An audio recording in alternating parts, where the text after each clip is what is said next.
When most people think of adaptations of Playboy articles, this probably isn't the film that they would likely envision. Howdy, I'm Jeff Goldsmith, Senior Editor for Creative Screenwriting Magazine, and we're very pleased to have with us today the writer-director of this fine film, Paul Haggis. I'm quite excited for this Q&A because I think In the Valley of Elah is one of the better screenplay adaptations of 2007 as well. It's a mystery to me why the public has been ruling out these Iraq flicks. You know, we tried to get this in the screening series in September. It was impossible when the film was coming out. Now here in December, we finally got it. It's not on DVD yet, but I think award season screeners have been going around. So obviously this podcast is for those of you that saw it this fall, and hopefully for those of you that see it once it does appear on DVD. Maybe people are not seeing these Iraq movies because they just want more escapist fare at the movie theater, which is, you know, traditionally what audiences do want. They want to escape. But In the Valley of Elah is really a film we're seeing. It's got excellent performances. It's got a great script, and the direction as well is pretty damn good. So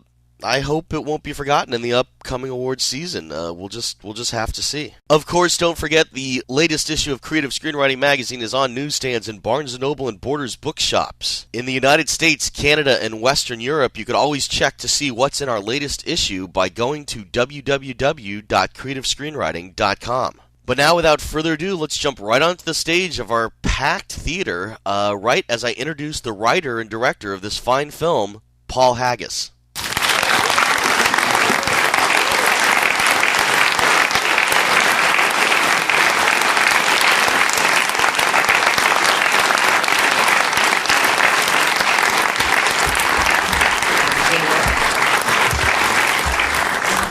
You're from London, Ontario, is that correct? Yes. All right. Very good. That's weird. Yeah, we have a huge contingency of people in Los Angeles at our screenings from London, Ontario. Yeah, I see that. They, to my knowledge, as Peter Klein's reported in our magazine, by the way, here's the September-October issue of Creative Screenwriting. Thanks. A little late, your article's in there. See? Picture on the Oh, thank you. As Klein's reported, London, Ontario has declared a Paul Haggis Day. Yeah. Now, isn't every day Paul Haggis Day? For you at least, right? It certainly is for me, yes, you're right. They also made a park? It's just actually a field with it's a swamp with some burrs and shit. Exactly, you know. Yeah, that's what it is. You want to come see my swamp? It's 25 cents. I like it. You should post it on a blog somewhere. We're going to get to this film in a second. In our previous podcast for Crash, we covered a lot of breaking in stuff. I like to remind people that you're a writer that comes with a TV past. Facts of Life is one of the shows you wrote on early in your career. Just theoretical question: if Blair, Tootie, and Natalie were all stranded on an island, this is going. Okay. All right, no, I'm not going to do that. No, the real question. Were you writing, by the way, when Clooney was on there? When George Clooney was just... Clooney and I did it for 2 years. And so when we were doing interviews together for, you know, when he had Good Night and Good Luck, which I thought was a brilliant film. It was. And, yeah, wasn't it great? And I had Crash out at the same time. We'd rush to bust each other, just to out each other from Facts of Life whenever we had an interview. But he always won, the bugger. Yeah. He's good like that. No, the real TV question I have is you were lucky enough to work with Stephen Bochco on LA Law for a bit. What were some of the things that you gleaned from writing on that show, which was a great show, and especially from working with Bochco? Wow, I mean, he's such a master storyteller. It was amazing to see. It was the last year of the show, and so he just he'd read the scripts that Billy Finkelstein, who was running the show, would give, and just be able to sort of find the weaknesses immediately. But he was just obsessive. He just really his attention to detail was amazing. Was it more of a kind of staff writing in the room type of situation, or would you guys break a story together and then go off on your own? Yeah, it was more like it. How many seasons did you write for? Just the last season. After Crash, there was a lot of popularity. You were already building on it after $1 Million Baby. You became a character on the TV show Entourage. I like that Haggis character. Tell me how strange that experience was. They came to me I think it was after the Oscars, and they came to me and said, well, actually, I heard that they wanted to use my name in the series, and they wanted to run by me what they were going to say. I said, say whatever the fuck you want. I don't care. Of course you can use my name. And then they said, no, we'd like it to be in the episode. And I said, you're aware of the fact that I can't act. And they said, yes. And we've had James Cameron on. He can't act. And they went, okay. and so I don't think I did as well as he did, but I had a lot of fun. Your collaboration with Eastwood continued on Flags of Our Fathers. And again on Letters from Iwo Jima. Talk about Flags of Our Fathers for a moment, because I really like the kind of subversive kind of political filmmaking that you've been getting into to kind of show the other side of the coin on a lot of American issues. Talk about writing that project, and when you were writing it, when you were first looking at approaching it, why you knew it was the next project for you. I didn't. I tried out everything I could to get out of doing it. Clint had called me. And when I turned in $1 Million Baby, and he'd read it. He read my first draft, and I wanted to do it. And I thought, cool. Well, actually, no, that's not what I said. The first thing I said was let him find his own fucking film, because I was going to direct it myself. And then I realized, hold on, it's Clint Eastwood. He'll do a really great job.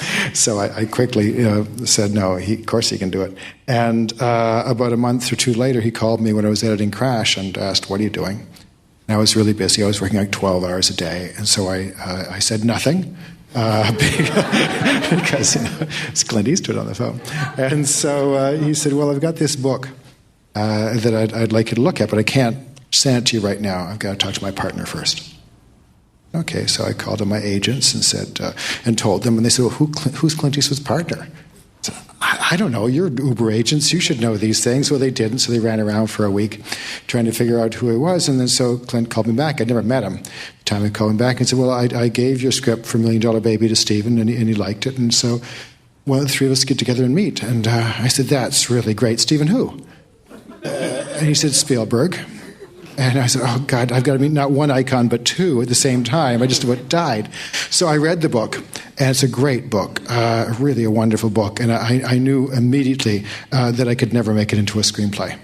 And so I told Clint this, and he said, well, okay, well, let's meet with Stephen, and we'll see what he says. And so I got together, and I knew I wasn't going to get the job.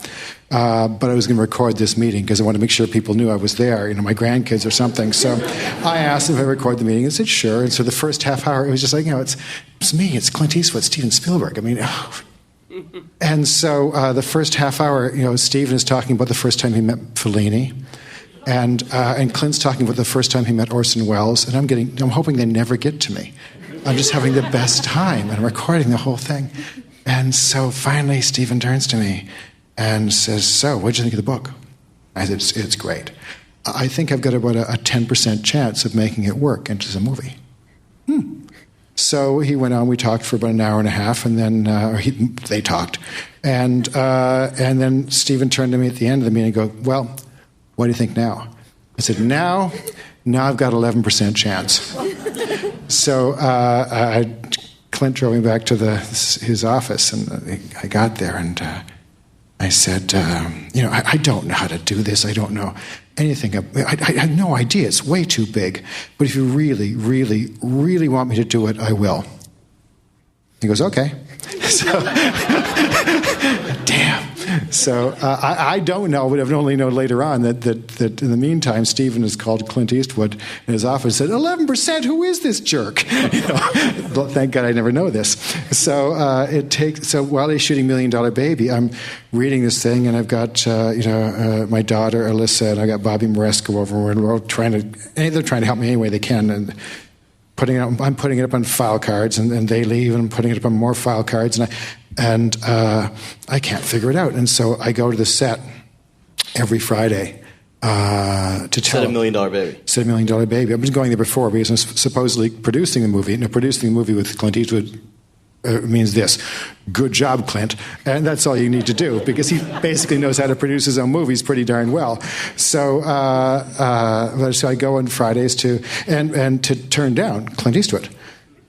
But before I go, I have to work up my courage. So I tell my wife, I tell my gardener, I tell my agents, I tell everybody, I've got to turn down Clint Eastwood and Steven Spielberg. And so I build up my courage, and I go there, and I see him on Fridays, and I say, I've tried my very best, but I just can't figure it out. And he goes, "You will." And damned if he isn't right. It takes like 7-8 weeks of banging my head against my computer, and I finally figure it out. I don't know how I'm going to tell the story, but I figure I'm going to, rather than telling it logically, I'm going to tell it emotionally. I'm going to tell all the stories at the same time. I'm going to go from one emotional link to the next. And damn it, it's not a story structure. It's more like a tone poem. I don't know what it's doing. So in the middle of, finally, I'm writing this thing, and he calls me up and says, "So, what about telling a story from the other side at the same time?" I go, "I'm doing one screenplay. Leave me alone." And so I find, okay, fine. So I don't think I can figure the other one out by myself. So I said, we've got to get a Japanese screenwriter or a Japanese-American screenwriter. So I look around, and there's some wonderful Japanese writers, but they're all in Japan. So I find Iris. Well, it's interesting. We had Iris Yamashita in the podcast, and she was basically discovered from, I think, the Big Bear screenwriting contest. Yeah. That's how she got her agent, because her agent was on the committee. She didn't even have an agent then. It was like somebody who was like she was like a pocket agent. Right. So how did you choose her? Because she was unproduced at the time. I mean, I read her scripts. I read 3 of her scripts, and they were all pretty good. And so I called Clint and said, "I think I've got the woman who can do it." And then she brought a lot of great research and stuff to it, and we sat down and sort of banged out a story, and then she went off to write and did a great job, I thought. You guys shared story credit, and she went off to write. She did an amazing job. Back to Flags of Our Fathers for a second. How important is research to you? I mean, obviously you had a book, but it's always important in a film to invent beyond your research. Well, luckily, again, I had Clint Eastwood doing all my research for me, which I would highly recommend to anybody who's writing a screenplay. He's really good. Just call them El Paso offices. Exactly. Ask Clint what he's doing. What am I researching your movie? But he's obsessive about this. He goes out and he'd talk to all the vets, and he'd get the interviews, and he'd send them back to me, and he'd find this little story, and he'd send that to me. There was so much that it was just choosing. The problem with that film was not getting enough research. It was trying to get rid of research, trying to get rid of story, trying to just hone it down to something that was manageable, and try to find the emotional truth in it, trying to find something to say. The character storyline of the Native American character in the unit was really well done. Talk about what it was like to get into that character and decide how much of him to show. Because, I mean, there is an ensemble aspect to Flags of Our Fathers. But, I mean, he really had just standout stuff written by you. I mean, there was a movie done with Tony Curtis about that character a long time ago. And, no, I wish I could tell you that I had a formula for this writing. I don't. I feel my way through it each time. And each time I know that that the structure is all wrong.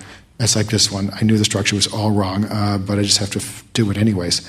What do you think was wrong structurally, looking back at Flags of Our Fathers? Oh, what was the plot, man? It was. I mean, there was it. I mean, it really just went from one emotional moment to the next. I cut from one time period to the next, back and forth with every emotional moment, and it really, honest to God, was more of a tone poem than a plot. Well, it was interesting because, I mean, you're showing two sides, just kind of almost in this film, in which this is more about the war at home, but it was interesting in Flags of Our Fathers that you were showing what was going on for that battle, and then, of course, how the war at home was being publicized, for lack of better words. So it seemed like that. And I really wanted to talk about, the fact that these heroes were 18, 19, 20 years old, that there were boys doing these things, and how deeply troubled they were doing these things, and the fact that I was told over and over again, these kids didn't fight for their country; they fought for the man next to them, and that's what got them through. And I really want to get the truth of that across. With Iris on Letters, were there things that you did that kind of would lock into Flags of Our Fathers as kind of companion pieces? Because there's a few shared moments and scenes that lock. We really tried to have it stand on its own, but there were a few key moments we wanted to at least remember the other film, if not say that it was exactly what was going on. What was it like giving her notes? Because the hardest thing was obviously it was almost like you were mentoring her to an extent. Oh, I don't know about that. She's a really good writer. She's a great writer, but I mean, she was unproduced at that point. Yeah, I mean, the hardest thing was just basically racism on my part, because you hire a Japanese American writer because you figure, well, they know, Japanese. Well, what you forget is that she's Japanese American. and largely American. And so even though she did a lot of research, her empathy was for Americans. And so in our first go through on the story, we're going, no. The heroes are the Japanese. The Americans, bad guys. When these guys come over the hill, you're supposed to say villains, and then you're supposed to catch yourself. And so that was the hardest thing. And she went, oh yeah, she did a great job, I thought. I swear we're almost getting to this movie, but I've got to point it out. You did an amazing job co-writing with Neil Purvis and Robert Wade on Casino Royale. I thought it was one of the best Bond movies, absolutely. And in a very long time, what was it like to just have that obviously childhood dream for anyone come true to write on a James Bond movie? And what was something that you were really proud of, a moment or a scene that came out of your... I had a lot of fun on that. I mean, they brought me that script when I was in Italy. I was taking the summer off and with my family in this house with a whole bunch of friends in the middle of nowhere in Italy. And actually what happened is my agents called me, and it was really hard to get through there even. And they said, the Bond folks want you to take a whack at this script. And I said, have they seen my movies? And they said, yeah. I said, so they've seen Crash and $1 Million Baby. Yeah, they have. I said, and they want me to do this. Okay. Do they realize I'm going to ruin Bond for everyone forever? And they said, no, I don't think that's what they're thinking, but they want to go dark. I said, well, then I'm their man. And so they came and we talked it around, and it was interesting.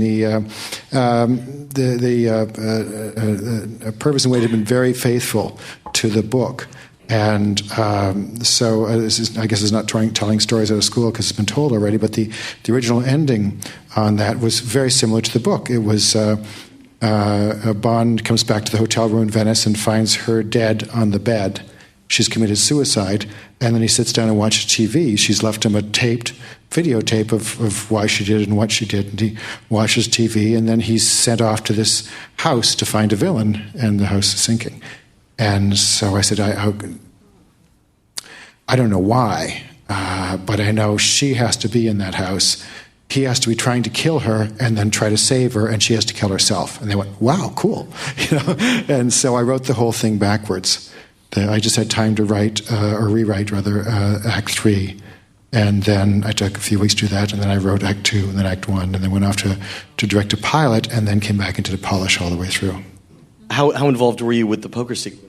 Were those reimagined? Martin Campbell and the producers had really figured that out before I got there. All that, and this is Barbara and Michael really wanted to change Bond, and Martin did as well. So there's the people that deserve the credit for that. Poker sequences were awesome. I mean, and the film worked. And you're now on Bond 22, right? I'm on strike now. Of course, absolutely. And we are going to get to that later too. Good. To this film, finally, you've done what many writers all their lives have dreamed of. You've taken your admiration of Playboy magazine and finally gone legit with it. Yeah. This first appeared in Playboy magazine as Death and Dishonor, an article by Mark Bold. Yes. Kind of a play on the words death before dishonor. Yeah.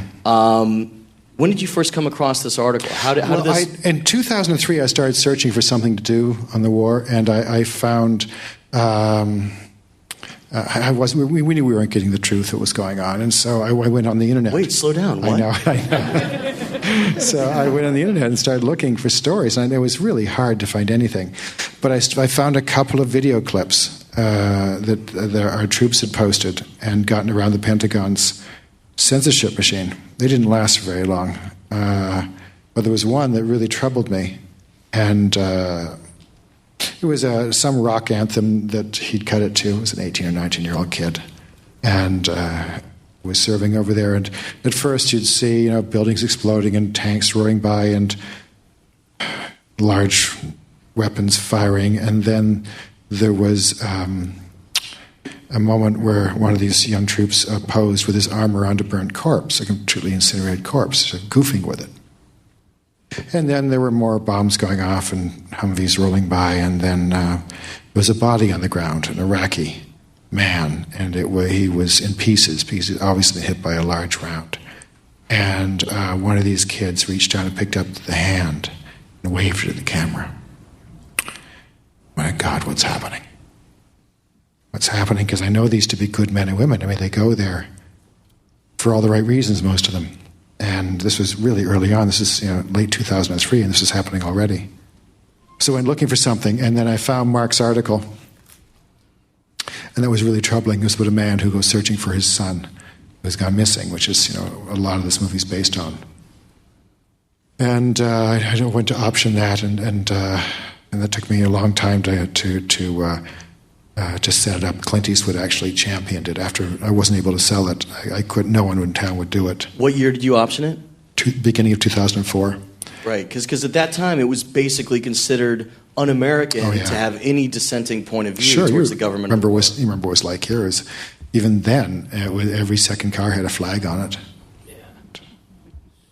So I took around the studios for 6-7 months, and Crash was just coming out, and everyone was saying, "Oh yeah, we hear it's good. We'd like to be in business with you." What they do in town is they yes you to death here. No one says no. They say, "Yeah, we'd love to do this," and they just don't. So drag it on. And so I finally called Clint, because I can do that now. Right? I can pick up the phone and call Clint Eastwood, which is so cool. And I asked him to read the article, and he said, "Wow, that's tough material." I said, "Yes, but I think it's the truth of what's happening to some of our men and women." He said, "Yeah, so I'll help you get it made." And so he called over to Alan Horn, this chairman of Warner Brothers, and asked him to take it seriously. And they bought the underlying rights to me, the life story. And then Mark and I went away, and by that time I'd found several other true stories, and I knew I wanted to pull in more and fictionalize the whole thing. And so he and I went away and beat out the story based on his research. And this one took a long time to write. Every time I thought I had it whacked, it surprised me. You should have called Eastwood to help on your research a little. Exactly. I had a lot of research, there's plenty of that. I mean, the story, you saw the kid at the end there. That was a photo I found. I forget where it was. I mean, that particular photo, Patricia Folkard of The Ground Truth found for me, but there was the documentary The Ground Truth. Yeah. But there was others like that I saw on the internet, and of children who've been run over by our Humvees or by our Bradleys. And this one, the man got out and took a picture. I mean, in the article, of course, there's the moment where they put a skateboarding sticker on it, that Iraqi, which was also in the movie. You talked earlier about outlining with cards when you were working on flags. Is that a part of your process? Is that a part of your habit to outline the heck out of it with no cards? Tell us how you delve into a project at the beginning. Yeah, I research a lot, and in this case, Mark had a wealth of research. He was embedded in Iraq, and he knew these kids, and so pulling the stories and finding out what I want to say, and then just starting to get the key moments up on a board and start to figure out what they are. And then working and reworking, and I went really far afield from the story that kept coming back, and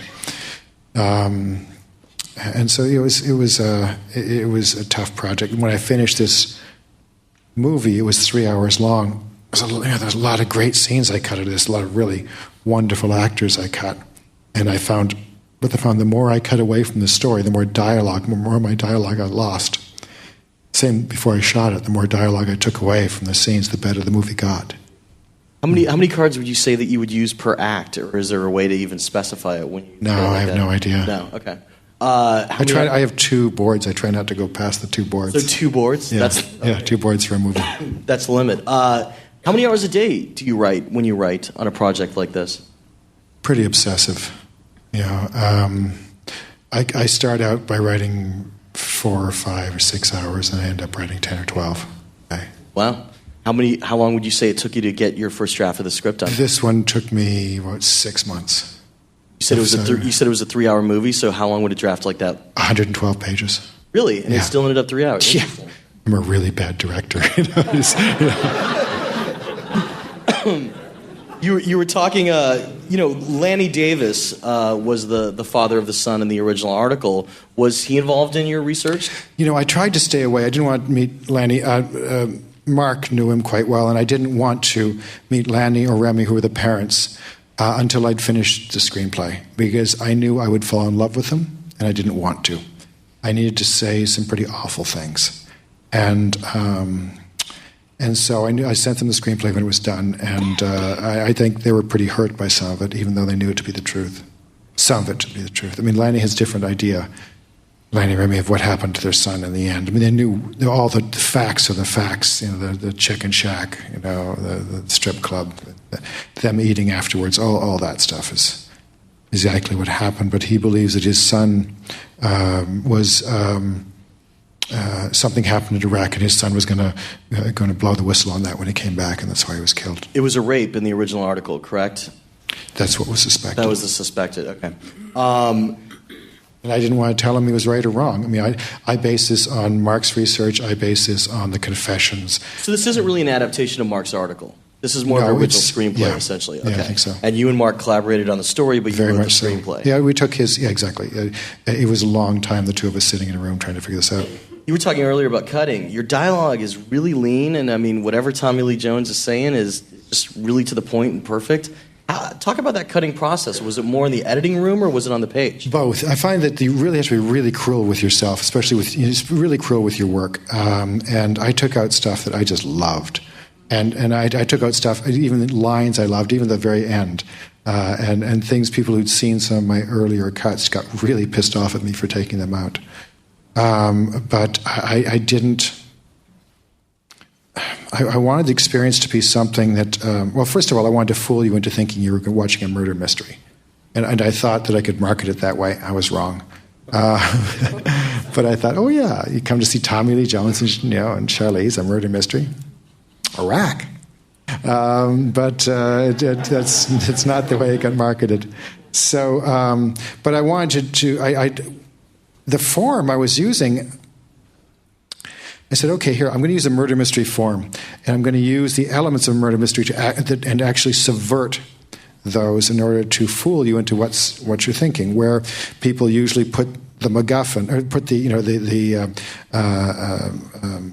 red herring? The red herring, thank you. Where they put the red herring, I'm going to put the truth. And so that you'll discount it. You'll know it's not the truth because it's where the red herring's supposed to be. And when you do find the truth a second time, you're going to have your protagonist say that's not the truth. And since we believe the protagonist because he's the guy we're following through the story, we're going to go, yeah, that's not the truth. And then about 3/4 of the way through the film, I'm going to tell you that it's no longer a murder mystery. It's now a moral mystery.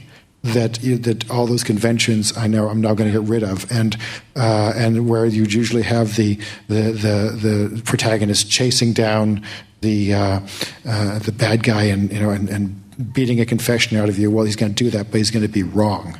Yeah. Yeah. And so so all those things, and then people are going to start rushing up and handing him clues, and people are going to, commit suicide and confess, and it's just going to spin completely out of control. I'm going to break the cardinal rule of screenwriting: never take the crisis out of the protagonist's hands. I knew I was breaking that. I was really, really worried about it, but I knew I had to. That was brilliant just now because you talked through the structure of the whole film. Did that ever exist, like in an outline form or in cards? Okay, sure. I mean, your red herring was great. Talk about coming up with the idea of using possible army narcotics, which is becoming a bit tired these days in television and stuff like that, and then just finally flipping it as your red herring. Yeah, you just want to plant these things that people go, oh, I know what's going on. Okay, first of all, Tommy Lee Jones is going to get to the truth because he's the smartest guy around, right? So he's going to uncover the truth. And so you're making the smartest guy around, and then but see, what I wanted to do was say, okay, that's not really the story. The story you've actually been watching is about a man who is blinded by pride. Because I think that's where we are as America right now. We are, as a reason why pride is one of the 7 deadly sins, is because, excessive pride leads to blindness. So you're going to have a very proud man, a blind man, who's going to slowly open his eyes and almost be destroyed by what he sees. That's the real story. I'm just not going to tell you that's it, until you figure it out in yourself. Back to your dialogue for a second. When you write dialogue, because you're definitely known for it, do you talk it out loud? Do you record yourself and play it back? Or I just write it. The characters talk to me. I write. Is that easy? I just write down what they say. There's a lot of silence in this film. That's not easy for audiences. Even readers of screenplays, they prefer to see the dialogue. These execs. They didn't like the screenplay very much. So, but I said, I'm going to do it. And they went, really, we got a lot of notes. And went, I don't do that. No, I didn't say it like that, but it was like you just. What were some of the notes? Because there could be really dumb notes from executives. Occasionally smart ones. I'm not totally. I don't know. They I can't remember them now because what they did. They did truly want to have a big. Ending with him chasing down and catching the bad guy, and they wanted to have a Hollywood structure to it. It's not this film. That's another film. And so after a while, they understood that, and they supported it, and they were great. But it does break rules, and so people are naturally going to read that and go, it's breaking rules. It's not, right. What'd your actors think about all the silence? I mean... Loved it. I mean, there's moments in this movie. I tried to really pace the film, even though it was a very static film. I basically just stole from a lot of John Ford's films, especially The Searchers. So I wanted to have the camera never moving and keep it like in a 40 mil or less and keep it really wide stuff. But I really sort of paced it at the same time until you get to points like where she's come to view the body. And then as they walk away, I just sort of hold in that long shot forever. And then everyone said, "Oh, you got to cut that down." And I said, "You want me to cut it down because it makes you uncomfortable. It should be uncomfortable. We're watching a family be destroyed here. I want us to be really uncomfortable. If I had more frames, I'd put them in." So. What was it like working with Roger Deakins? Because, I mean, the cinematography was amazing, and one of my favorite shots was probably one of the easiest. It was just the decision of yours when they show Sarandon after she's heard the news to go to a top view looking down, and you see a table spilled with candies all over the floor. That was great. That was very cool. Originally, we had this long, beautiful push-in shot, which showed the entire room and the table and everything. And it was actually my co-producer, Greg Geddes, who said, "Don't do that. Why, you're wasting a great surprise. Start in their face and then show," because I'd shot the top shot for the end. He said, "Wait, hold on to it till then." I went, "Oh, you're absolutely right." Because one thing I did was the scenes there, I wasn't interested and didn't write any of the scenes that are normally in this kind of film in which she calls and tells them the son's dead and she bursts into tears and falls. But I wanted you to know that happened. It just, you did it backwards, which is great. Exactly, yeah. Talk about the title, In the Valley of Elah. At what point it's did the that... worst title in the face of the earth. Come on, a lot of teenagers, Friday night, let's go see In the Valley of Elah. I know. Warner said, "We can give you a big release, just give us a good title." I said, "I'm really bad at titles." Valley of Elah, I mean, I thought of the stories that we were told as boys when we were kids about bravery. And I thought of the story of David and Goliath.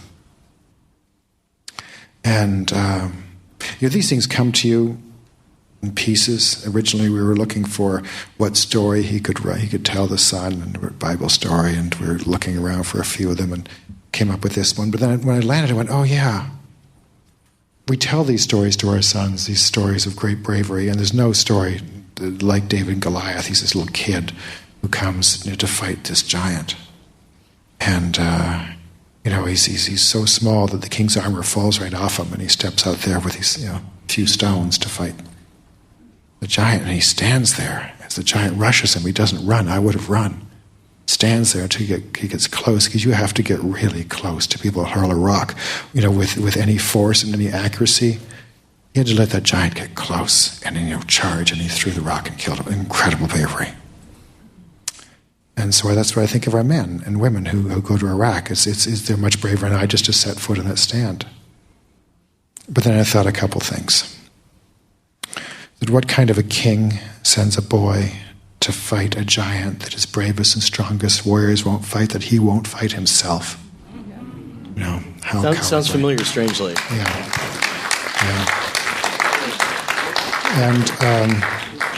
And then I thought, what happens to these kids? They grow up and they go there. Because, what happens is something like 9/11 happens and our president calls out, says we need to do something with this, and these young men step up and go, he says, there's a monster there. There's a monster over there. We should do something. And these boys step up and go, I'll go fight him. Right? And they go there. And then after a while, they find out they're not David, they're Goliath. How do they deal with that? They're coming home, and many of them, you talk to these veterans, I don't know if you... so many people say, these bumper stickers say, support our troops. It's such bullshit. These people don't support the troops. They say support the war. Because if they supported the troops, they'd talk to them when they got off the airplanes, rather than just patting them on the back. And they'd ask him what was going on there. Because these men, women, they want to talk. They'll all tell you. They'll all tell you stories. I talked to lots of them, and they're haunted. Many of them are fine. Many are great, and God bless it for that. But a lot of them are haunted by what's happened, by the number of civilian deaths that they've been a part of. And that's where we have the highest suicide rate. 18 veterans are committing suicide every day now? 18 a day. That article was published last week, right? Yeah. We knew it. We knew it was the highest suicide rate when I did this. It's the highest suicide rate in the history of the military. It's the highest homelessness rate. I mean, they're coming home and they're just disappearing. They can't talk to anybody, can't talk to their friends. They say the suicide rate would be even higher. This is what the veterans are saying. Even higher now, if not for the Vietnam veterans who are reaching out and helping them. This gets into another category about what was so great about this film was that it's really about the war at home and a total lack of support network for our troops. When Halliburton, has zero bid billion-dollar contracts, government steps in and gives them everything they want. But giving our troops any sort of mental health support is almost on a zero level. Yeah, I mean, first of all, you got to think, should you send them there at all? Should you send them there at all if you know that? I mean, how I wrote this thing in the beginning is I put myself in the position of this kid when I heard the story about this man who ran over this child. This is a sweet guy. It's a nice guy.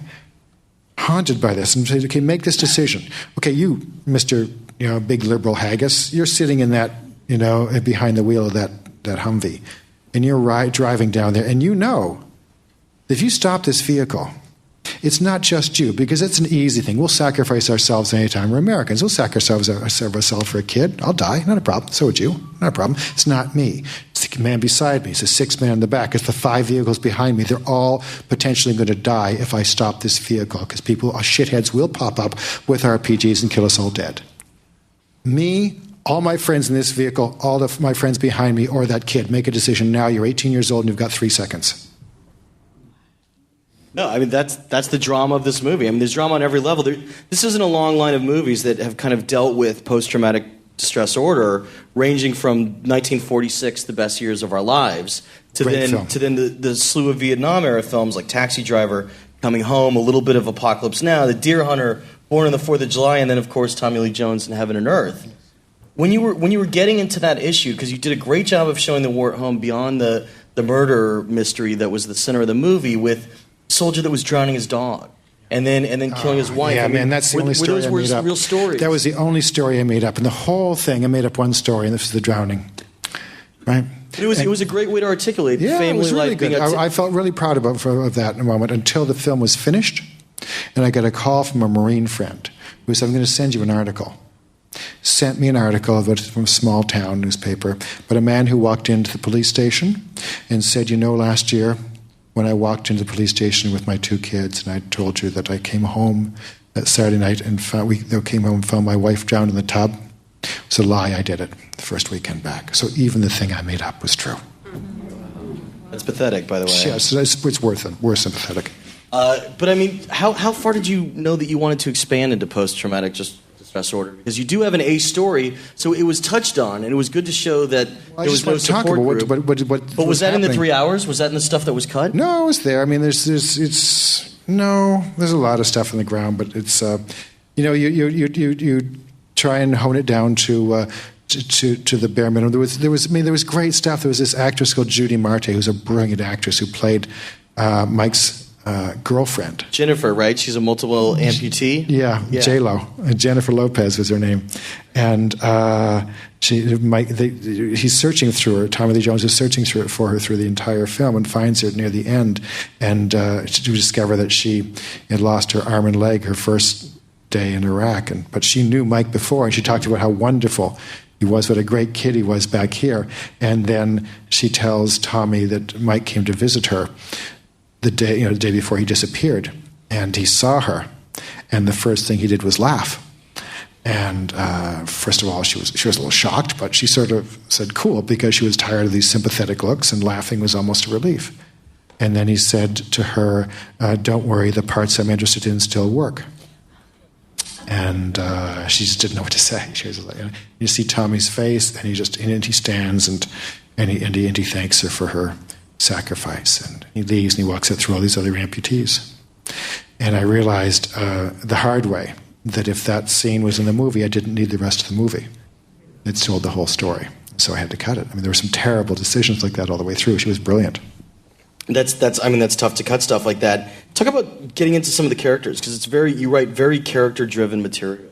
What was your in on, aside from Hank Taylorfield, because obviously you had the basis in real life, but the Emily Sanders, the Charlize Theron character, and a few of the other characters like her counterpart at the military base. Well, I started with the Hank character, and he is a fictionalized character, and he's not. Posit, right? He's just a completely fictionalized character. The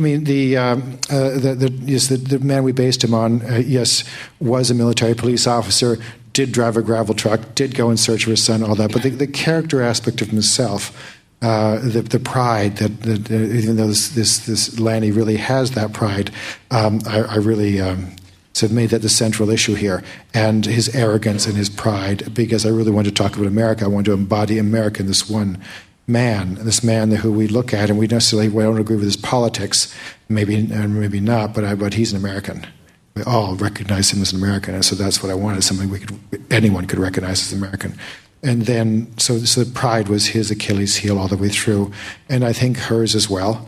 But she was a character that I described to Charlize, is that she, when she was graduated from high school, she went looking for a job at the bank, and they weren't hiring, so she walked next door to the police station, and they were hiring, so she became a policeman.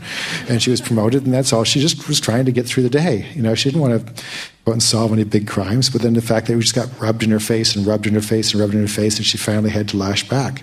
She didn't want this case. Well, you also complicated it by having her have an affair with her boss. When did that come into it? I just like doing that shit. I just like really complicating life for my characters, and then not telling you that's what I'm doing. I did $1 Million Baby, and I did this. I just like doing it. Another triumph, obviously, for subverting Hollywood structure is the fact that there's never really any sort of a romantic relationship between her and Tommy Lee. I'm guessing if you were getting notes, that would be your biggest. Was there discussion of that? Was there ever a time in your mind? I don't think so. The casting did go that direction. They did want me to cast it a lot younger. They did want sort of Tom Cruise in that role.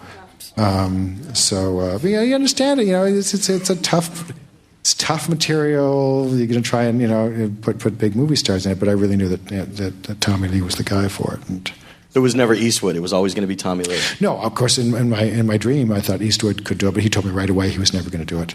So he was just a great help, and he's been a fabulous friend and supporter. So back to a question about structure. One of the interesting things is after kind of the case is solved, the movie still continues, and it kind of solves what was coming from the tapes. Talk about that, those final flashbacks at the end and how that applied. I mean, it's hard because you've got so many things to follow through, and the one thing I found that I had too many endings, and so I kept cutting moments away, just so you didn't feel like it was quite ending until you got to the very end. But there were a lot of strings that you were pulling through the movie that needed to be. It was almost like you set up the video footage, like the recording and the conversation, in which throughout the movie we keep hearing a little more of it and understanding it a little clearer. Yeah, I wanted that. I like the idea that I just again stole from Antonioni here. I like the idea that we think we can solve mysteries in a certain way. We have this great pride, and we think, our detective is going to look at information, he's going to find clues, he's going to solve it, and. So we're searching and we're searching. We say, there's something here, there's something here. In fact, one of those videos we put up, and Joey, my editor, and I, we were showing a film, and people said, we're really confused by that video. That video was called The Confusing Video. We really did want to confuse you. We wanted to say there's no truth here. Okay, there's a little truth, but it's way earlier. All this other stuff is just exactly what you'd shoot if it's like when I ran around and Roger and I shot that out the car window on some of that stuff on cell phones. It's just what you'd shoot. Just random stuff. And what we search when something important happens in our lives, we look for meaning in almost everything. Yes, there was meaning here. It was just in a completely different place, and it was not the meaning he was looking for. Talk about the decision to work with real Iraqi veterans, Jake McLaughlin and Wes Chatham. Yeah, there's 4 Iraqi veterans in this. I mean, there's Sean as well, who plays one of the soldiers who comes to deliver the bad news, and even the kid who calls in the beginning is an Iraq War veteran. The Wes is a veteran of the Gulf War. I really wanted, when I was casting, is the sort of authentic, the touch. It's just being a lazy director. You want people to bring things that to this that they can, that wordlessly they can express sentiments and emotion that it would take a lot of dialogue to express. And some of these kids, when they'd come in, were really wonderful actors who hadn't served in the military or hadn't been in Iraq, and they'd act the hell out of it. They'd do a great job, but at the end you'd go, it's not the truth. These kids came in, and a couple of them, and they did it, and you went, oh, that's the truth. They know what they're talking about. And so Jake had no acting experience at all. We found him in Northern California. He was down to his last $200. He was working as pouring concrete, and his wife talked him into reading for us, and he got the job. And Wes had done a little bit of acting. They called him Hollywood on the boat, and he came in, and I think they all did great jobs. What was your budget? What was your schedule? Can't tell you the budget. I got a lot of shit for doing that on Crash. You're supposed to not do that, but it was a small budget, and it was 45 days, and another piece of passion. Yeah. In a 45-day schedule, how much rehearsal were you able to have with the actors? 1 weekend, and. Really? Was the assumption just when you're dealing with vets like this that they're just pros and they're going to nail it? Or? No, the veterans, I said, I got them together in Albuquerque, and I said, go out drinking. I said, go out drinking, get to know each other in the next week, better than you know anyone. Just hang out constantly. Get to know what bugs this person, what he likes, see how to get under his skin. That's all I care about. And then on the day, I'll work with you. And that's why I just wanted them to really know each other. Sorry to rephrase. I meant veteran actors like Tommy Lee Jones, Charlize Theron. Sorry. Yeah, with them, Charlize doesn't like to rehearse, which is great. She doesn't need to.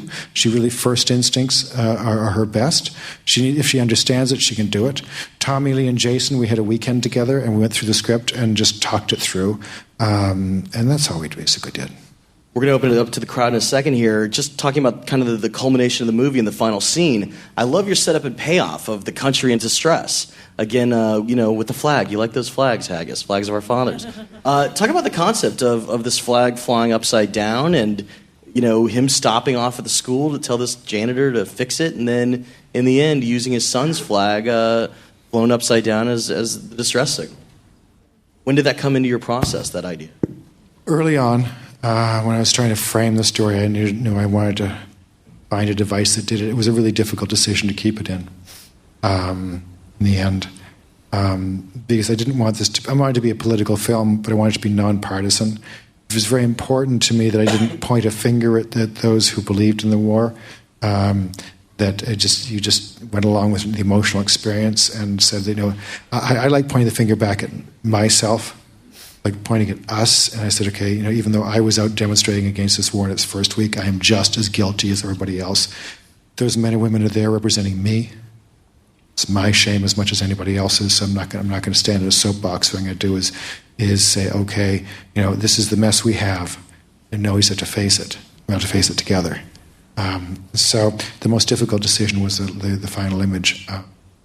And because it was brilliant, because rather than a preachy political monologue, you did it visually. So it was. I just at the end, I just said what I didn't say. Well, is this too political? I don't mind being too political, but is it too obvious? It's to this, it's to that. And I finally realized it wasn't what in my hands. It was what the character would do, and so I had to let the character do it. What about your decision to have him go to the school rather than to fly it upside down in his own home? I was curious was it just set up and pay off? Okay. Another lost scene, because there was a lot of them, was he... Also, I like the humor. I love the humor. I love you guys laughed at that last line. It's a lot easier. I love putting humor. It's a lot easier to leave it up at night rather than change each day. It's just you like to set people up with humor so you can smack them. I really like that. Yeah. There was a lost scene with the principal, I believe, when Tommy... Which was a great scene, yeah. Talk about that. Tell us what that was. There was a scene when he pulls up in the beginning and sees the flag upside down. He goes inside and he talks to the assistant principal or something, and this woman who's there, and the flag is flying upside down right outside her window. And she's just completely ignorant of this. And it's just the funniest scene where he tries to convince her, first of all, that something is wrong, and then secondly, that he should be able to, or to get it, that she should change it. And she says, well, she'll do it tomorrow. And she's got this. It's very, very funny. And it was so funny, in the end, I had to cut it out. It was just one of those things, because it looked like it stopped the film. It was so damn funny, and you went, if you were laughing that hard, nothing's really wrong. He's not. His son's fine. Please, you wouldn't stop and do this, and then so I had to take it out. And she's a great actress, did a terrific job. Save it for the DVD. Just the last question before we turn it over to the crowd. Have you ever seen someone actually do that? I've debated this with a lot of journalists. Some journalists they lost a moment of suspension of disbelief, where they kind of said, "Oh, come on, this guy's a janitor. He works at the school every day. There's no way he would fly the flag upside." So it has. Yes, in fact, I think it was Lanny who was telling me of a story where, yes, he was driving by and actually, you got to figure it's from El Salvador. They don't know where the hell it is. It's happened. Just had to ask. Yeah. We always got to ask a tough question. Let's turn it over to the crowd. Right here, you in the front row. The question was in relation to, she's really glad Eastwood championed this. She was proud of him for doing that. And then if there were any scenes that were cut of Vietnam vets counseling the younger guys, kind of the passage of, how to deal with the stress generation. No, there weren't. It was all from Tom and E's point of view, and it was really, I tried to keep him really buttoned up all the way through. Another question. The question was in regards to, were there more scenes cut with Susan Sarandon? I actually thought it was good that it didn't become a whole grievance movie. You definitely kept things going, but were there more scenes that were maybe on paper that were left on the cutting room floor? There was some stuff in the beginning. There was more around the time where she actually came. And I really felt the dialogue just got in the way. I wrote these wonderful speeches for her and wonderful speeches with Tommy Lee, and it was just horrid. They're brilliant actors, so they pulled it off. But the writing was just dreck. And so I cut it out. There was a battle with that whole thing. The more Susan was in the movie, the more you didn't really have to care for Hank, because he's a hard man to care for. So I really, truly didn't. I was, you notice that in a lot of these scenes too, I'm on his back in the most emotional moments in the thing. I really wanted to dare you to feel for this man. I didn't want to sensationalize this in any way. I wanted it to be the experience of, rather than having his highs and lows emotionally, I truly wanted to have this experience of you're sitting in the theater thinking it's a really nice little murder mystery, and slowly feeling this band tighten around your chest until by the end of the movie you can't breathe. I wanted to do very slow and gradual. And so I knew we had to stick with him to do it. And he was a hard man. He was without a voiceover or whatever, he was a very hard man to get inside. But the more you had someone who was so accessible, like Susan's character in there, the harder it was to get to know him. That's very interesting. When you were kind of vetting it with some of your friends, as you said that they had different comments on different cuts, how many people do you show it to, and how do you take that feedback? Do you do it scientifically, like 5 people hated this scene, and you're the only person that wants to keep it? You should show it to one person at a time, because I feel I can only torture one friend at a time. I can afford to lose one friend at a time. And so I just bring actors into my, or friends, or writers, or directors into my editing room, and I'll show them a cut. And then I'll recut and rework. And it really just... It's sometimes is what they have to say, but it's often I get to feel it through them. And so I see it through their eyes, literally, like I'm seeing it through a character's eyes.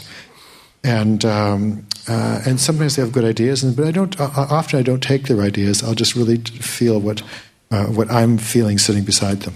What was the scene or sequence that was hotly as contested? Don't remember. All right, another question. 2 questions. One was about the change tonally in Bond. Could you comment on that? What could you tell us about it? And the second question, which I promised we would get to, we might as well get to it now. What are you doing during the strike, sir, and how goes your strike? He's asking a little different question. Yeah.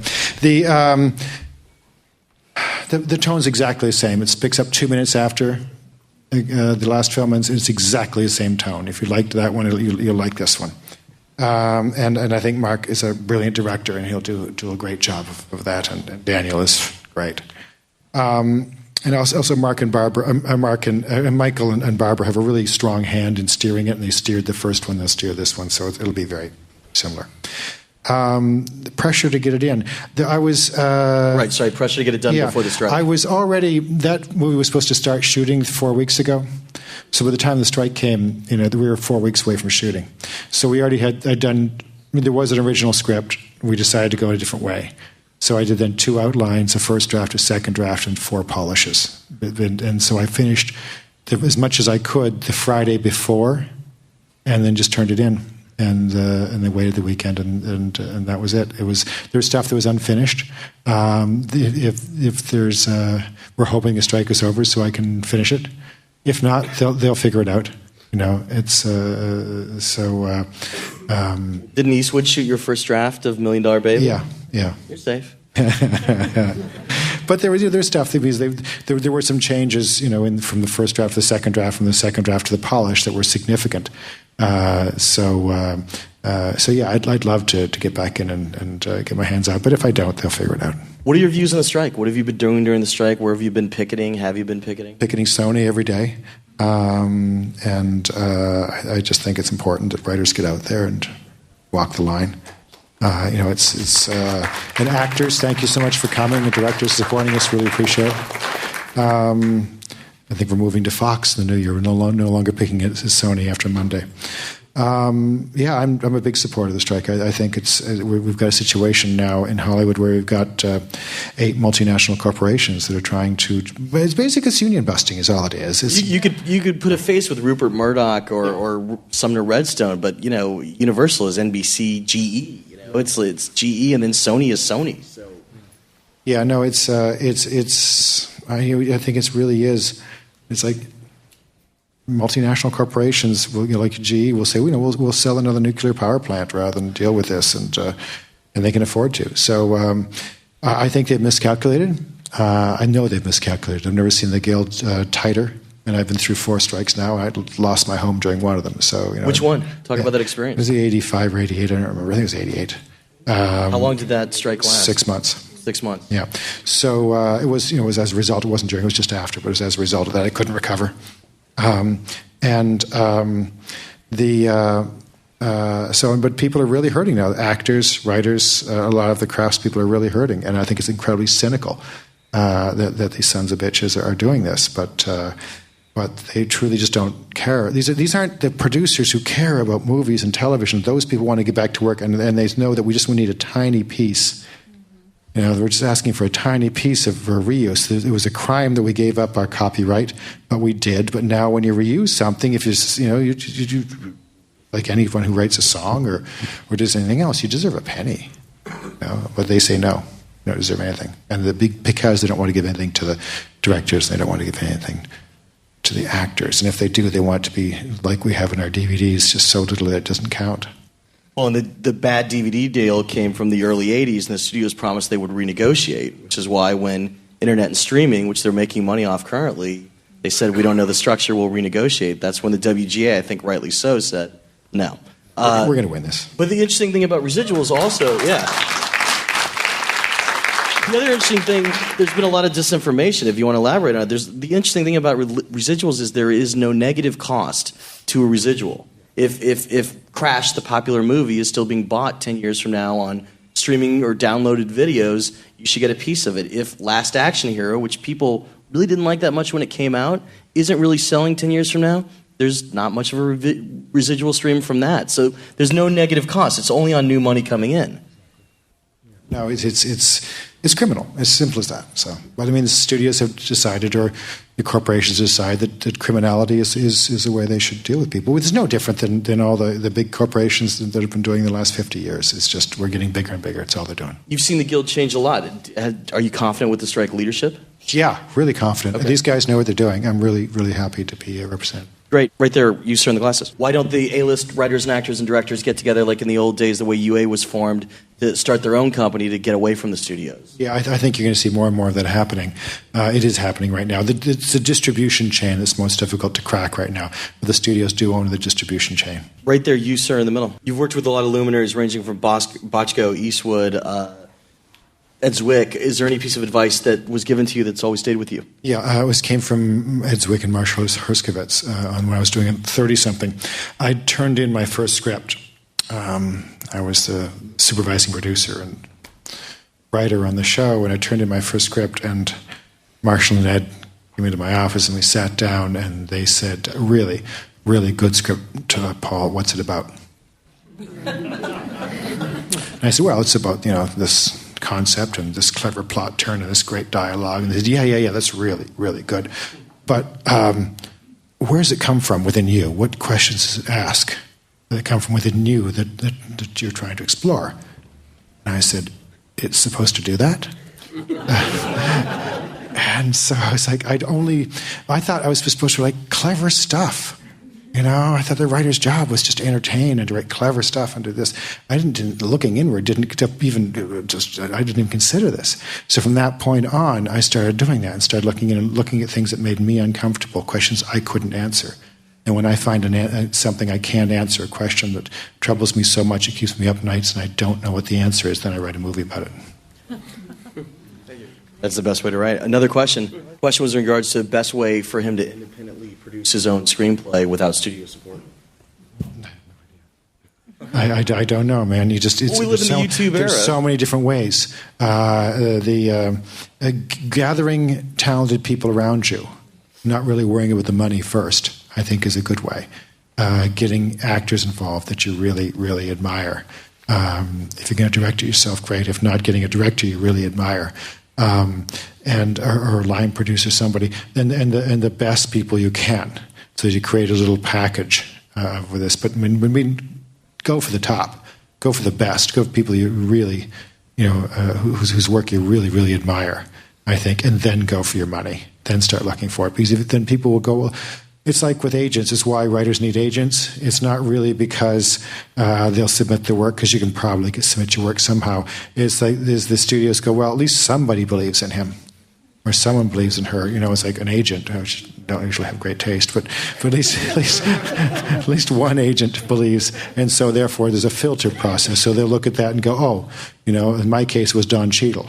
I had Don Cheadle, and I said, okay, well, I don't know who this Haggis character is, but Cheadle trusts him. So that means something, and that's the way I was able to package that and get the money. Well, in the case of this film, you didn't think you would get Susan Sarandon, but you sent her the script on her whim, right? Yeah, I got Charlize and Tommy Lee. I just sent it to them, and they read it overnight, and they said they'd do it. And I told them there was no money. And they said, it's okay, we're in. And then when I was a week away from shooting, we hadn't cast the mom's role. And someone said, what about Susan Sarandon? I said, well, she's brilliant. She's not going to do this. It's a tiny part. What you got to lose? I said, okay, we sent it to her, and she called me and said, it's really, really good. There's no part, is there? And I said, no, there isn't. And so I actually wrote the scene or the sequence where she comes to view the body. I wrote that while I was driving around scouting. I was in the front seat of the scout van, and my laptop was on my legs, and I wrote those scenes. And I sent it to her that night. She said, okay, now I'll do it. Saying you hadn't cast that role a week before shooting. It turned out to be one of the best scenes. It's great. All the way you, sir, in the back. Question was in regards to seeing Josh Brolin and Tommy Lee Jones together. Is this a sequel to No Country for Old Men? That's the question. Yeah, there were several actors. And you understand we shot in the same location, and there are very few other local actors. But here's the thing. Their movie came out second, so I'm claiming they copied me. It works either way. No, right here. I actually didn't know, and because I wasn't aware of the film. And then as I cast people, they go, she was in No Country too. I go, what? You don't know these things. But then, you get the best actors you can. And I loved Barry Corbin. I thought he was great in this one and great in that. And Josh is a close friend. So another actor had fallen out, and so I called him up and said, you got to get on a plane, man, and I need you to do this role for me. And he did. He came out the last second, and that's yeah. No, I just watched No Country again yesterday. It's a brilliant film, isn't it? It's a great movie. It's brilliant. Right here, you sir in the front row. Question was in regards to the public not entirely showing up for these movies that are so close to home about the Iraq War and current politics. I got to say that for the record, I almost look at some of these films, because there's been a lot of great ones this year, as almost archival, in which I think it's a good thing that future generations will be able to look back and see that rather after the war was the story able to be told, that during the war the story was being told. Yeah, I don't know why they didn't show up. They didn't. But if you asked me to make the film exactly the same time again, I would. I mean, to me, some people say it's too early. To me, it was too late. And that artists have responsibility, and you don't make a film because the audience is ready for it. You make it because you said you have those questions that are gnawing at you. You have to answer. So yeah, I wish I could have got it out 6 months earlier.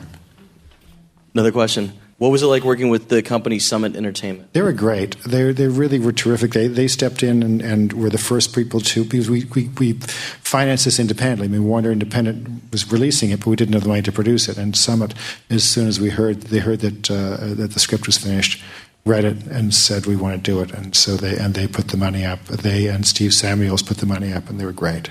Can't say enough great things about them.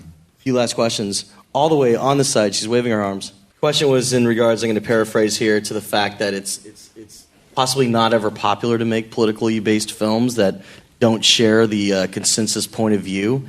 Is this something that you want to continue doing using your status? And can we help others? Yeah, I'd love to help others. The tough thing about I used all my cachet that I had for Crash to make this, right? And I had that cachet because it made money. This one didn't. It's going to be hard for me to make my next one. As simple as that. Well, but James Bond 22 will make money. Yeah, but I didn't direct that. I didn't direct that and produce that. That's a different thing. So it's like you do it knowing that. I knew that would happen, of course, but of course you're going to do it, and so you'll fight to make your next one. And yeah, of course we'd like to help filmmakers make important films, like that they believe are important or they believe that ask difficult questions. Sure. Few last questions. There's two hands in the middle. I'm going to go for both of you guys. Right there, you, sir, next to the girl in the white sweater first. Interesting question. What were some of the things you were going for in the final confession scene with the soldier talking about what really happened that night? I'd seen a videotape of a man confessing to a crime like this. And when you first saw him on screen, he was just talking. I thought, oh, he's a witness. He's somebody who saw this, and he's telling what he saw. And then it took a while, then I realized, oh, he's not a witness. He did it. There was a disconnect in that man's eyes. There was something in which, he just, you see that kind of violence, you live with that kind of violence. If you can, and you rationalize it the way you talked about the Hajis and this, and you figure if you can kill a guy with a rag on his head, then you can kill a guy who just doesn't have a rag on his head but just has dark skin, and then you can kill a woman who's dark skinned, and then you can kill, somebody who you haven't met, and then you can kill your best friend. It all becomes the same after a while because you just become so desensitized to it. Some, but that's not a rule, but it can happen. And so there was something that I really wanted to. There was an exploration of the piece in which half of it was him distancing himself from it, half of it was just looking at it again and went, yeah, I really was hungry. Wow. Huh. And then, it just is as if, and then honestly, being ashamed of this and saying how sorry he was, but not being able to understand why he did it. Because in many of these cases, they don't understand. He looked down, he was stabbing him, and he stabbed him 42 times. Why didn't they stop him? They don't know. They can't tell you why they didn't stop him. They don't know. It was interesting you say distancing himself, because one of his lines of dialogue is when he says, "I'm very sorry for your loss," like almost third person, which is very strange. What you say rather than what to someone who's grieving, rather than what you say to someone who's just killed their son. Exactly. You, sir, with the glasses right in front of that guy. The question was in regards to you've done these military films, Flag of Our Fathers, Letters for Iwo Jima. This one, there was a comment made about Charlize Theron never being in combat. Question is, have you ever been in combat? No, I was raised in Canada, and I was there. I was there, and was there until I was 21.